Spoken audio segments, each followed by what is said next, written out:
राजा बलि और वामन अवतार से जुड़ी कथाएं। वामन देव भगवान विष्णु के अवतार हैं। असुरों के राजा बलि ने देवताओं को युद्ध में पराजित कर दिया था और स्वर्ग अपने कब्जे में ले लिया था।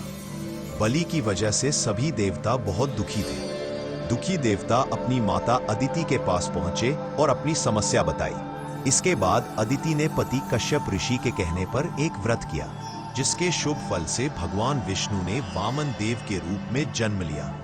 वामन देव ने छोटी उम्र में ही दैत्यराज बलि को पराजित कर दिया था। बलि अहंकारी था, उसे लगता था कि वो सबसे बड़ा दानी है। विष्णु जी वामन देव के रूप में उसके पास पहुंचे और दान में 3 पग धरती मांगी। अहंकार बलि ने सोचा कि ये तो छोटा सा काम है, मेरा तो पूरी धरती पर अधिकार है, मैं इसे 3 पग भूमि दान कर देता हूं। उस समय शुक्राचार्य ने उसे रोकने की कोशिश की। दरअसल शुक्राचार्य जान गए थे कि वामन के रूप में स्वयं भगवान विष्णु है। शुक्राचार्य ने बलि को समझाया कि ये छोटा बच्चा नहीं है, ये स्वयं विष्णु है, ये तुम्हें ठगने आए हैं, तुम इन्हें दान मत दो। ये बात सुनकर बलि बोला कि अगर ये भगवान हैं और मेरे द्वार पर दान मांगने आए हैं तो भी मैं इन्हें मना नहीं कर सकता हूं।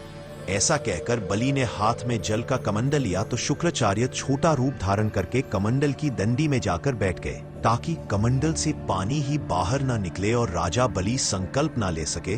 वामन देव शुक्राचार्य की योजना समझ गए। उन्होंने तुरंत ही एक पतली लकड़ी ली और कमंडल की डंडी में डाल दी, जिससे अंदर बैठे शुक्राचार्य की एक आंख फूट गई और वे तुरंत ही कमंडल से बाहर आ गए।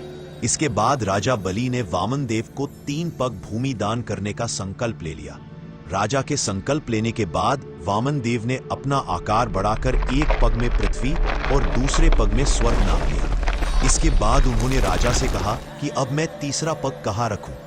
यह सुनकर राजा बलि का अहंकार टूट गया। तब बलि ने कहा कि तीसरा पग आप मेरे सिर पर रख सकते हैं।